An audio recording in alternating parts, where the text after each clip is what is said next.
lot of what ifs in pro wrestling, and this is the biggest what if of all time.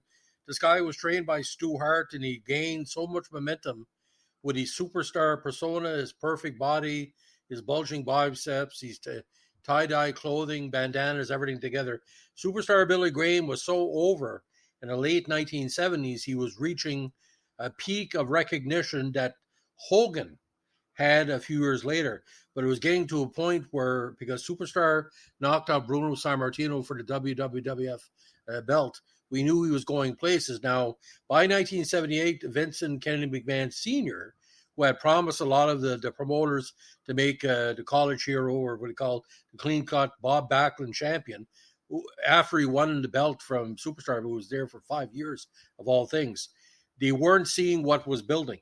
Superstar Billy Graham, before his passing in May of this year, started several times. People were wanting posters, buy T-shirts. People were really getting into wrestling from a dramatic standpoint.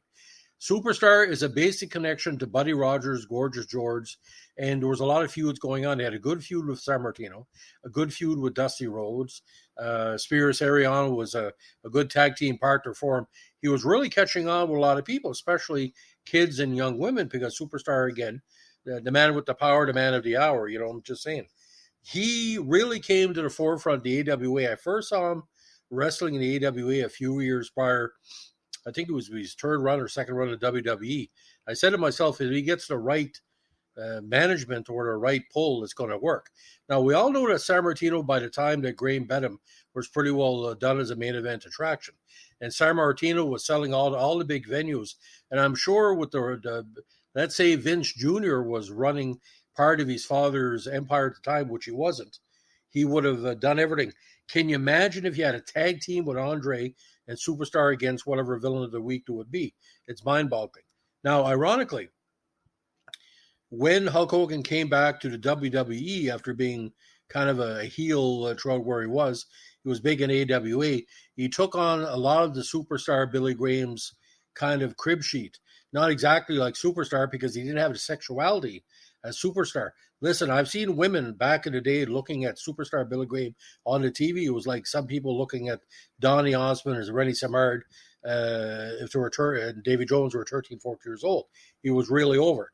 Now, Superstar, obviously, there was allegations of steroids.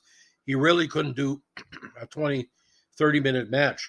But you look in today's modern AEW and WWF, WWE, ROH, you look at MGF, you look at Chris Jericho, you look at Roman Reigns, you look at Seth Rollins, you look at Cody Rhodes, the son of one of his main antagonists, Dusty.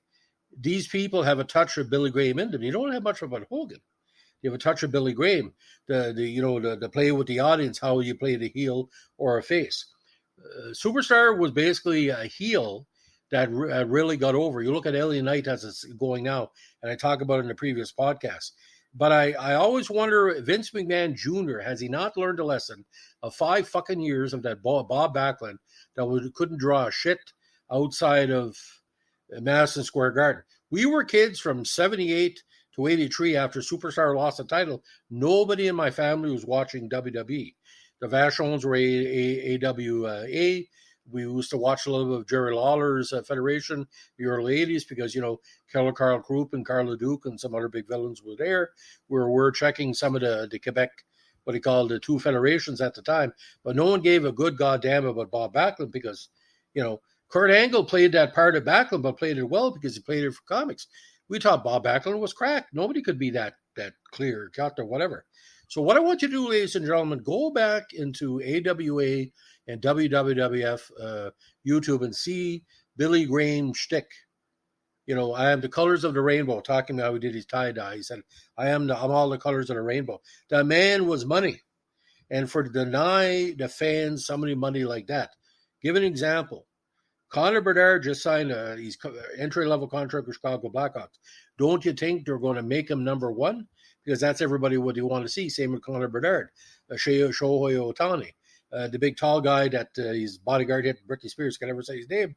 You want to go with the best. Superstar is the most underrated world wrestling champion of all time because nobody knows how much money could have been made. Could have made $10 million a year or $100 million. Who knows? Thanks for listening, ladies and gentlemen, and keep your ring safe.